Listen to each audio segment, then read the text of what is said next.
தற்போது பாஜகவினுடைய அந்த கூட்டணி கட்சிகள் முழு தொகுதி விவரங்கள் என்பது அறிக்கையாக வெளியிடப்பட்டிருக்கிறது. குறிப்பாக 19 தொகுதிகளில் பாஜக களம் காண்கிறது. குறிப்பாக ஏற்கனவே 20 தொகுதி என்று பாஜக தலைவர் அண்ணாமலை தெரிவித்த நிலையில் தற்போது 19 தொகுதிகளில் களம் காண்கிறத பார்க்கிறோம். குறிப்பா திருவள்ளூர், வட சென்னை, தென் சென்னை, மத்திய சென்னை, கிருஷ்ணகிரி, திருவண்ணாமலை, நாமக்கல், திருப்பூர், நீலகிரி, கோயம்புத்தூர், பொள்ளாச்சி, கரூர், சிதம்பரம், நாகப்பட்டினம், தஞ்சாவூர், மதுரை, விருதுநகர், திருநெல்வேலி, கன்னியாகுமரி உள்ளிட்ட 19 தொகுதிகளில் தற்போது பாஜக இந்த தேர்தலில் நேரடியாக அவர்களுடைய பாஜகவுடைய வேட்பாளர்களை களம் இருக்கிறார்கள்.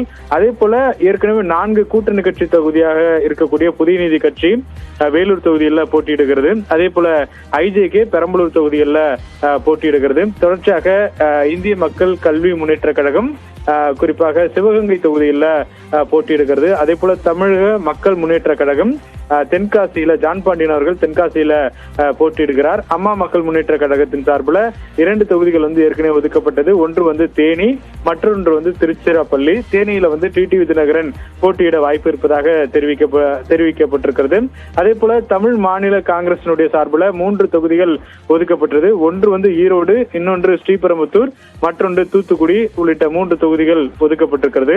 அவங்களுக்கும் குறிப்பாக பாமகவுக்கும் தமிழ் மாநில காங்கிரசுக்கும் மயிலாடுதுறை ஒரு சிக்கலாக இருந்த நிலையில மயிலாடுதுறை குறிப்பாக பாட்டாளி மக்கள் கட்சிக்கு வழங்கப்பட்டிருக்கிறது. குறிப்பாக பாட்டாளி மக்கள் கட்சி காஞ்சிபுரம், அரக்கோணம், தர்மபுரி, ஆரணி, விழுப்புரம், கள்ளக்குறிச்சி, சேலம், திண்டுக்கல், மயிலாடுதுறை, கடலூர் உள்ளிட்ட 10 தொகுதிகளில் போட்டியிடப்படுகிறது. அதே போல தற்போது சற்று முன்னதாக ஓபிஎஸ் அவர்கள் அதிமுக தொண்டர் உரிமை மீட்பு குழுவின் சார்பில் ராமநாதபுரத்தில் அவரே வேட்பாளராக நிற்பதாக தற்போது தெரிவித்திருக்கிறார். இந்த நிலையில 39 தொகுதிகளுக்கான அந்த முழு விவரங்கள் தற்போது பாஜகவினுடைய சார்பில் அறிக்கையாக வெளியிடப்பட்டிருக்கிறது.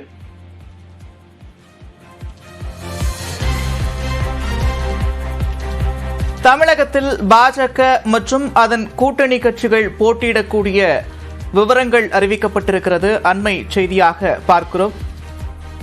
நேரடியாக பாஜக 19 தொகுதிகளில் களம் காணுகிறது. வேல்முருகன், இந்த 19 தொகுதிகளில் திமுக வெர்சஸ் பாஜக அப்படின்னு எத்தனை தொகுதிகளில் இடம்பெறும்? அது தொடர்பான விவரங்கள்.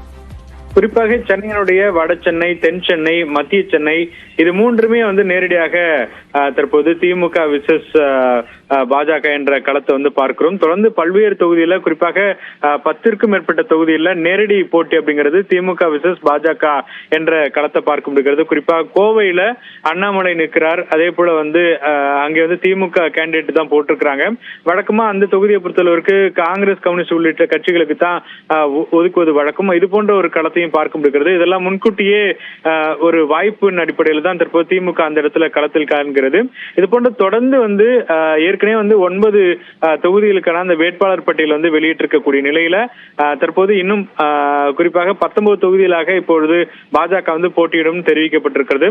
திருவள்ளூர், வட சென்னை, தென் சென்னை, மத்திய சென்னை, கிருஷ்ணகிரி, திருவண்ணாமலை, நாமக்கல், திருப்பூர், நீலகிரி, கோயம்புத்தூர், பொள்ளாச்சி, கரூர், சிதம்பரம், நாகப்பட்டினம், தஞ்சாவூர், மதுரை, விருதுநகர், திருநெல்வேலி, கன்னியாகுமரி என்ற 19 தொகுதியில் நிற்கிறது. ஏற்கனவே 20 தொகுதிகள் அப்படின்னு தெரிவிச்சிருந்தாலும் கூட ஓபிஎஸ் அவர்கள் தற்போது எடுத்திருக்கக்கூடிய அந்த முடிவின் அடிப்படையில் ராமநாதபுரத்துல அவரே களத்தில் இறங்குகிறார். ஓபிஎஸ் அவர்களே வேட்பாளராக அவர் தனிச்சின்னத்தில் போட்டியிட இருக்கிறார்.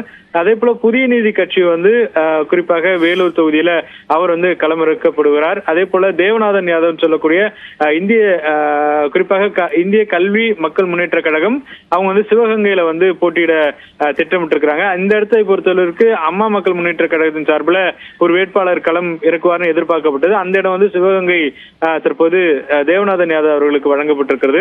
வழக்கமாக பெரம்பலூர் தொகுதியில போட்டியிடக்கூடிய இந்திய ஜனநாயக கட்சி குறிப்பாக பார்வேந்தவர் அதே பகுதியில போட்டியிடுவார்னு எதிர்பார்க்கப்படுகிறது. அதே போல ஜான் பாண்டியன் குறிப்பாக தமிழக மக்கள் முன்னேற்ற கழகம் ஜான் பாண்டியன் இந்த இடத்துல பாஜக போட்டியிட வேண்டும் என்று குறிப்பாக அங்க கடும் போட்டி இருந்த நிலையில அது கூட்டணிக்காக தாமரை சின்னத்தில் போட்டியிட்டாலும் கூட்டணி கட்சிக்கு தென்காசி ஒதுக்கப்பட்டிருக்கிறது. நன்றி வேல்முருகன், விரிவான விவரங்களுக்கு.